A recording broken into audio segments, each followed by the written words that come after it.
Hey, what's up? It's me, Rowan. You might know me from time-honored productions like the last video on this channel, or also the one I'm doing right now.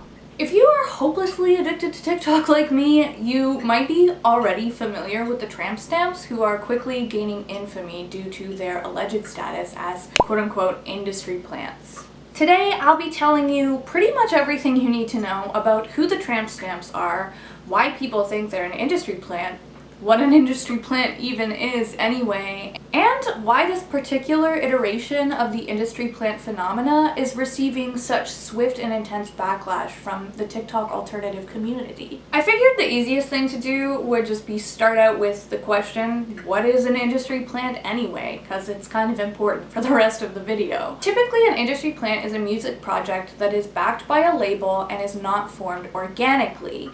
Usually, a music label will have an idea for a project and an entire marketing campaign and budget laid out for them, and all they need is just a few musicians or an artist who is willing to play along. This is different to what people consider the more traditional route of creating a music project, which is forming a band or marketing yourself as an artist individually. After an artist gains a significant following, a label might reach out to them and ask them to sign a record deal. Industry plants typically have access to more funding and wider audience, as well as a whole team of executives who are willing to help them market this and make the project profitable. So, who are the tramp stamps? There are 3 members of this music outfit. The first is Marissa. She's the one with the purple hair. There's Caro, I think Caro, and she's the one with the pink hair. And then we have Paige, who has blue hair. The tramp stamps announced their plans for the project in November of 2020 and claimed to have started their band in February of the same year. Prior to their November announcement, tramp stamps copyrighted their name for purposes of merch and marketing, and this was done under the name of a company called Make Tampons Free, which to my knowledge is a charity. In addition to this, tramp stamps also has Make Tampons Free in their TikTok bio. Some people connected the dots and found out that Make Tampons Free was a subsidiary of AWOL Music. The tramp stamps started receiving backlash after releasing a teaser for their new song I'd Rather Die last week. Initially, the backlash specifically took issue with the lyric I'd rather die than hook up with another straight white guy.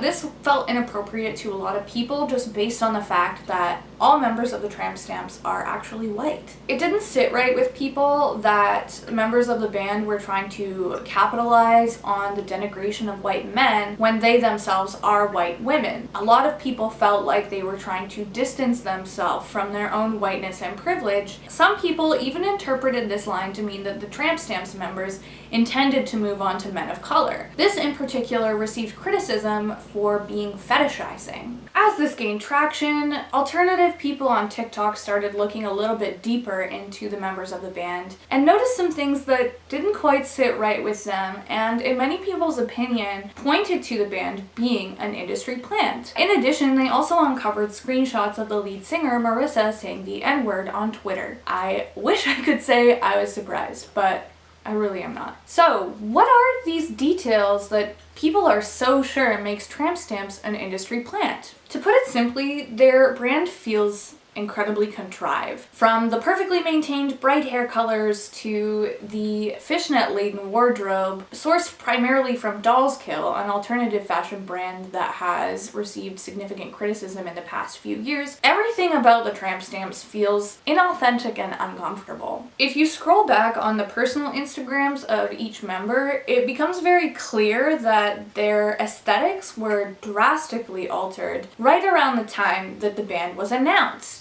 The only exception to this is maybe Caro, who did have a slightly alternative aesthetic prior to the band forming. However, the aesthetic was still amped up after the announcement of the tramp stamps. Most of the content produced by the tramp stamps on TikTok features heavy and colorful makeup with bold eyeliner and lipstick choices, as well as their signature brightly dyed hair. If you're particularly observant, you might even notice that the line of demarcation on their roots is exactly the same for each member, which indicates that they would have had their hair bleached and dyed at or around the same time. I know from my time as a hairstylist that on average most people's hair tends to grow about a ½ inch per month. Each of the members, by my estimation, has approximately 2 or 3 inches of regrowth, which would indicate to me that their hair was dyed 4 to 6 months ago, which is right around the time the band's project was announced. Sometimes that hairstyling knowledge does come in handy. Another issue that people have pointed out is that each of these artists did not make similar music to one another prior to this project being announced. Marissa, the lead singer, used to make strictly pop. It's fine. I went ahead and listened to it. It is wildly different from her current vocal stylings. I can really tell that with the tramp stamps, she's trying to push a stylization that is reminiscent of Hayley Williams. Whether or not that's working is questionable, especially when you layer just like a shitload of auto-tune over it. But that said, it's fine. It could be anybody, which is what most mainstream pop music sounds like. I had to turn it off because I felt like I was in a fast fashion mall store, like Urban Planet, if you're familiar and you know the kind of music they play in there. That was really like the vibe that I was getting. Caro, on the other hand, made really soft, quiet, sad girl indie acoustic. I definitely found her prior work a more enjoyable listening experience. It's not necessarily something that I would go out of my way to listen to, but I didn't have to turn it off, so there is that. Finally, we have Paige on drums, and as far as anyone can tell, lots of Paige's work prior to this included songwriting credits and production credits, indicating to some that she is affiliated with a label. Each artist's prior work is not only wildly different from their bandmates, but also didn't really sound anything like the music that the Tramp Stamps are currently putting out. The band members' lack of ties to the alternative or punk music community was further highlighted by a write-up on the Tramp Stamps website, which really pissed a lot of people off. In it, they essentially are discussing their motivation for making music and what they're inspired by, and finish off with the line, "Nobody has put it to music like this before." To many people, this indicated a lack of knowledge of alternative and punk cultural history, specifically the Riot Grrrl movement, which was made up of female-fronted bands who wrote songs that often challenged patriarchy and sexism in their lyrics. I'm also going to show you a few clips right now that are available on the Tramp Stamps YouTube channel. They did a tell-all Q&A, and some of their answers are just really vague or non-specific. Here's that. How did you all meet? Writing.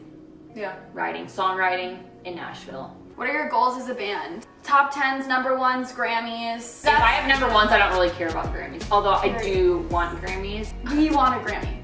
I want an iconic VMA performance from us. Yes. That people talk about for years. We are gonna have the most iconic VMA performance ever. Favorite alcohol to drink while writing songs together. Right, whoever wants to sponsor us, we love your alcohol. Yeah. Dream collab.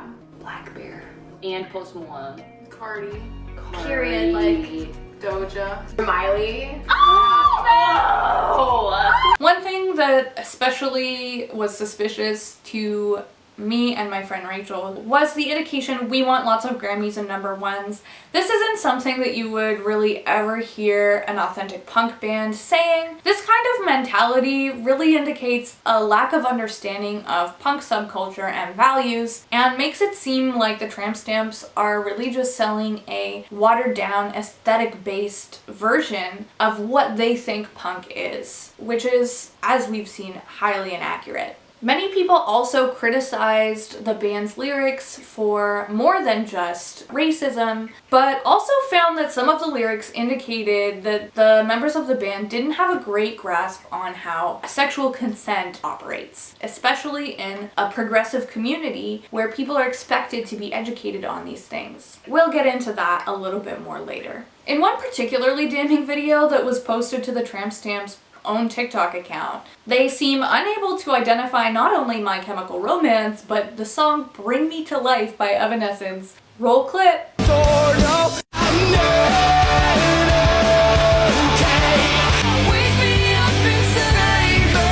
old enough to listen to music at the time Bring Me to Life by Evanescence was released, and you don't sink to your knees and start playing air guitar the moment you hear the very first line of that song, I'm sorry, but I'm just not buying it, okay?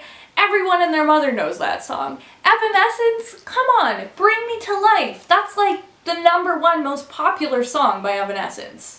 Now that you know a little bit about what an industry plant is and why people think that the tramp stamps are an industry plant, you might be asking yourself, okay, so like what's the big deal? Why does it even matter anyways? In order to understand this, you probably need a little bit more context on the history and evolution of punk as a subculture. Punk's earliest incarnations were an expression of anger and frustration of the working class in the 1960s, a cathartic, stripped-down approach to the rock and roll of the 1950s and early 60s, with lyrics that were often politically charged in nature. Punk was not just a genre of music, but a beacon for many working-class folks who felt outcast and left behind by society. It became a rallying call, a banner for the disenfranchised to unite under and demand change.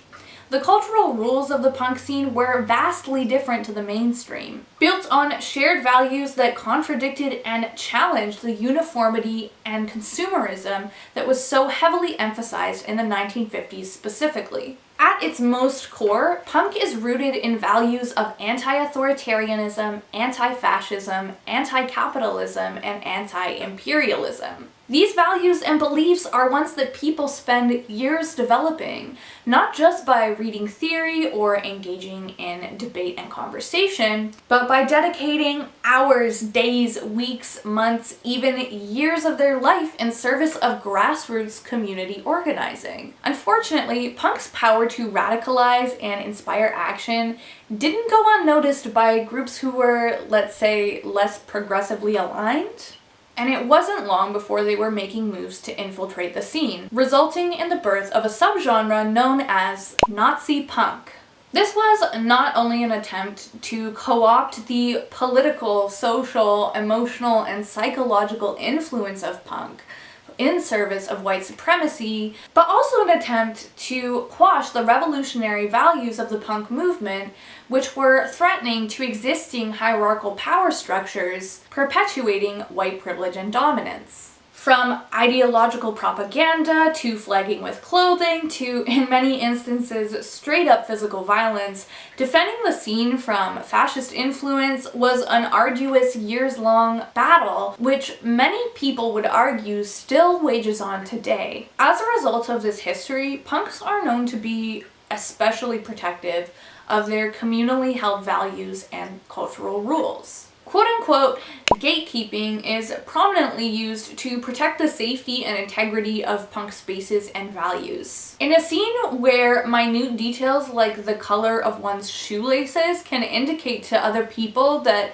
you are like super down for genocide and hate Jewish people, it shouldn't come as much of a surprise that anybody adopting a punk label may be subject to some pretty intense scrutiny. This is why most attempts to commodify punk for the mainstream have been and will continue to be unsuccessful. Marketing teams, labels, and record studio execs create music based on what they believe will be profitable and trendy without regard for the greater context the media they're emulating was created in. If the people trying to market so-called industry plant punk had actually done the research and familiarized themselves with the philosophy behind the genre, they would know from the outset that punk is not designed to be marketable at all. The tramp stamps did eventually release this TikTok as a response to the criticisms of the initial lyric in I'd Rather Die. We've been seeing a lot of these comments, and so we wanted to get on here and clear the air. We see you, we hear you, we don't want you to feel like we don't. One, we are not fetishizing people of color. That's not what we intended. That's not what the song is about or supposed to be about. Two, we realize that we are white girls, and we're not trying to remove ourselves from our whiteness. We realize that there's privilege that comes with that, and we don't take that lightly. We wrote the song because we realized we had a similar poor sexual experience with a straight white guy with the same name.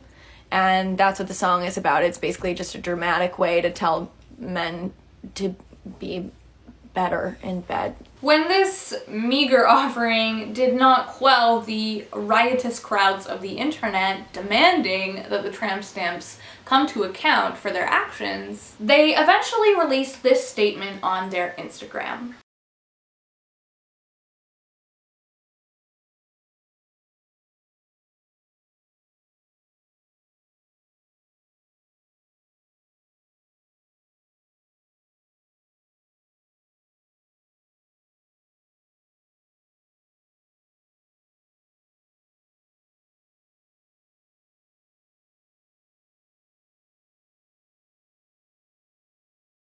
After that Instagram post, I'm almost inclined to believe that they do run their own social media and marketing campaigns, because I cannot imagine a PR agent that would be that fucking stupid. There are many parts of this statement that seem to either gloss over or completely misrepresent some of the concerns that were being raised. In order to get into those a little bit deeper, I'm going to be going through some tramp stamps lyrics and kind of analyzing them for you, telling you what other people thought about them, things that people had issues with, and also just giving you my own personal opinion on the quality and intention of the songwriting. If you've watched the first video on this channel, you'll know that I got my start in songwriting primarily as a lyricist after writing poetry for pretty much my whole life. So I figured who better to really dig into these lyrics and pick apart some of the problems that people are having. One lyric that received a lot of criticism was the second verse from their song I'd Rather Die, which again is their most recent release. And it goes like this. I don't know how you think we're gonna fuck when you can't get it up. I'm sick of hearing it's the alcohol, and when you're finally in the mood, it lasts like 1 or 2 seconds and then you're done and want a spoon. It goes into the bridge saying, I'm just saying it's not fair to leave me hanging like this. I'm just saying it's not fair to leave me hanging like this, and then goes into the chorus. Now, we've already gone over the fact that the punk scene has specific roots in progressive ideologies and beliefs, and in many instances, this can include feminist or anti-oppressive content in the lyrics. Considering this, it was very concerning to people that the tramp stamps in this song seemed to be pressuring someone who had consumed alcohol to the point that they couldn't function sexually, and we're still pressuring that person into sex. Someone who has consumed alcohol is a widely regarded and usually legally regarded, although that doesn't always play out that way in the courts, to be unable to give informed consent. Pushing someone to have sex with you when they've said they're too drunk or when they just clearly are too drunk is really reprehensible behavior, and the fact that they're women doesn't make it any less creepy. This is what people are saying about tramp stamps picking and choosing parts of feminism or the punk scene that are easily marketable without having the context to understand the philosophy. There was also considerable discussion about the fact that Paige is actually married and has been for 8 years to a straight white guy, despite proclaiming in the lyrics of the song, I'd rather die than hook up with another one of those. Which is it? Paige? You don't want to ever hook up with another straight white guy? Are you divorcing your straight white guy husband, or... The rest of the song is pretty uninteresting, so I'm not going to go into it too much. I think that most of what can be said has been said about I'd Rather Die. So instead we're going to move on to Sex With Me. I believe this was the first track that they released, but don't quote me on that. We've been hanging out for a while now. When I say hanging out, I mean fucking around. And not only in the bed, but on every couch in your best friend's house. God, we're really loud. So why are you telling all your friends I'm psycho? Like you think they don't know how much we bone. Maybe if I told them that you cry in bed, you'd have a little respect for the pussy you get. Just going into the song, like right from the outset, you can tell that it's about to be pretty sexually explicit, which is not necessarily a problem, but it does become that for me when it's being used for shock value. There's this misconception about punk or alternative music that it's all about being shocking and radical and saying things that other people might be uncomfortable with. But there's a reason that the ideology of the punk scene is so shocking and radical, and that's because it's rooted in a greater understanding of systemic oppression. Punk is designed to be shocking and radical, not just to your 85-year-old grandma, but to the people running these oppressive systems. Calling me crazy, you say I'm insane, but you like to hear me screaming your name. Calling you daddy, you didn't complain when you were having sex with me. Calling me clingy, you say I'm the worst, but whenever we fuck, you always come first. When we went all night, you didn't complain when you were having sex with me. This part here is fine, it's the chorus. I would say this is probably like my favorite part of the song, which is a good quality to have in a chorus. I think it gets the point across fairly well, which is this idea that whoever they're singing about doesn't respect the person and speaks negatively about them, but is happy to have sex with them, and that there's a level of irony or hypocrisy to that. I think that's fine. I think it says what they want it to say. After they say, when you were having sex with me, however, they then go on to elaborate. When you were inside of me, when I was down on my knees, when you were having sex with me. To me, this is just neatly explicit. Again, seems to be put in there just to escalate the sexual vulgarity of the song, which in my opinion is not really a selling point. I think that if you're going to use shocking, vulgar, or inappropriate content in your songs, it should be done with intention and in a way that is going to further your point. I don't think that this part adds anything to the chorus. I prefer the chorus without it, to be perfectly honest with you. Get ready for this one. Since we're gonna call names, you're a stupid bitch, cause I'm getting sick of sticky towels. Your average dick, it's really not that great, should take me on a date, but you're kind of a coward.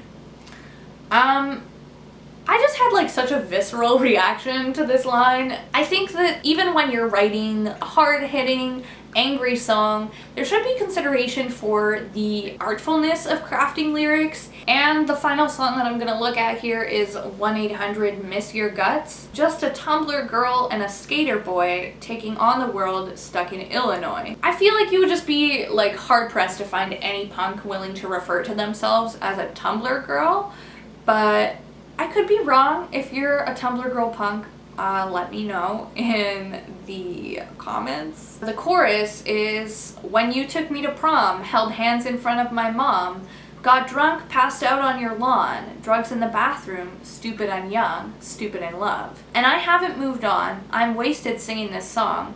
Hoping you're out there singing along. Haven't been happy since you've been gone. It's boring, it's really simple in terms of rhyming scheme, in terms of meter. Drugs in the bathroom, that detail kind of threw me. I did go to kind of a quote-unquote sketchy school, at least that is what some people would have considered it when I was in high school. There were definitely drug dealers at my school, but you would not find someone just doing lines in the bathroom. Like, most people skip school if they're gonna do drugs. Like, is your high school a nightclub? And maybe that's the case for how their personal high school experience was, but I don't think that that's necessarily universal or relatable enough for that line not to feel out of place to most people. Then they follow up with, so if you hear this, call me, 1-800-MISS YOUR GUTS, didn't think it hurt this much. This phone number, 1-800-MISS YOUR GUTS, I don't think it's a particularly compelling device. I don't think that it necessarily tells me anything more about the situation. It's almost just like a waste of a line. Also, just the phrase like miss your guts is kind of gross to me. I can't really put my finger on it. I understand that it's a reference to the phrase hate your guts, but I think that hate your guts works because the nastiness of the word guts is well complemented by the emotion of hatred. Whereas miss your guts, I don't understand. I'm confused. Were you pegging him? Hopefully my mom's not watching this. We'd skip class, piss off our teachers, get high, hook up behind the bleachers. You broke my heart when we were seniors. That feels so long ago. Oh. Again, these people are, as far as we know, all in their 20s. There was some debate about Paige, the blue-haired drummer, about her age. I heard from some people that they believed her to be 37 years old. But all of that said, it just seems a little bit weird and forced to be capitalizing on this nostalgia and romanticization of a high school relationship given the age group of these individuals and the content of their songs. And then they go back to that verse, just a Tumblr girl and a skater boy, wish I could go back to Illinois. It's not compelling enough to repeat. We get it. You had a Tumblr account, I think we all did, and I would rather forget it. Another thing that I wanted to touch on is that not only in their lyrics, but in their social media posts, You get drunk. Very hungover. Add alcohol. Get drunk. and even in the name of their EP, tramp stamps seem to glamorize this image of partying and enjoying drinking. I understand that this is a common marketing strategy used to appeal to young people. However, I don't find it particularly convincing. A clip that I didn't include from the Tramp Stamps tell-all included a question about what the members of Tramp Stamps enjoy writing about, to which their response was sex and getting fucked up. I think that this is really making an attempt to feed into the whole sex, drugs, rock and roll cliche, but lyrically and phonically, these people aren't actually making music that's punk or rock and roll at all. I'm still a bit confused as to why they're marketing themselves as a punk band when their sound is not punk. All of their lyrics kind of read like some person learned about the orgasm gap for the first time and was like, oh yeah, I could make a whole band out of this. And I would question that decision. I would counter that maybe you can, but you shouldn't. Obviously, women's sexual liberation is an important facet of feminism, but it's certainly not the only or most important aspect of women's liberation. And on top of that, shouldn't come at the expense of the sexual safety of men. While partying, drugs, and alcohol may be commonplace in alternative music scenes and pretty much every other music scene on the planet, the image of punks as a rowdy drunks drinking cheap beer has less to do with coming off as cool and laid back and more to do with challenging societal ideas about what is good and bad behavior. Punk challenges the criminalization and stigmatization of substance use, and as a result, you might find that doing drugs or consuming alcohol in a copious amount is seen as more socially acceptable in punk spaces. However, this is also an aspect of the subculture that can and should be critically evaluated. In conclusion, who are the Tramp Stamps? Well, we know one thing for certain, and that's that they're sure as fucking hell not punk. If you're interested in knowing what kind of alternative music I like to listen to, or hearing a few songs in a variety of genres that deal with similar themes, I will have a short playlist in the description for you. And in the meantime, if you liked anything that you saw today or really fucking hated it, but in a way that made you want to watch more, like obsessively, I actually don't have that much content yet, but you can click the subscribe button and hit the notification bell and you will get a notification every time I upload to this channel. My analytics tell me that a lot of you are watching but not following, so I'm waiting on you. Come on, stick around. I post a new video every other Monday and also just like whenever I feel like it. So yeah, stick around if you want, and I will see you next time. Bye!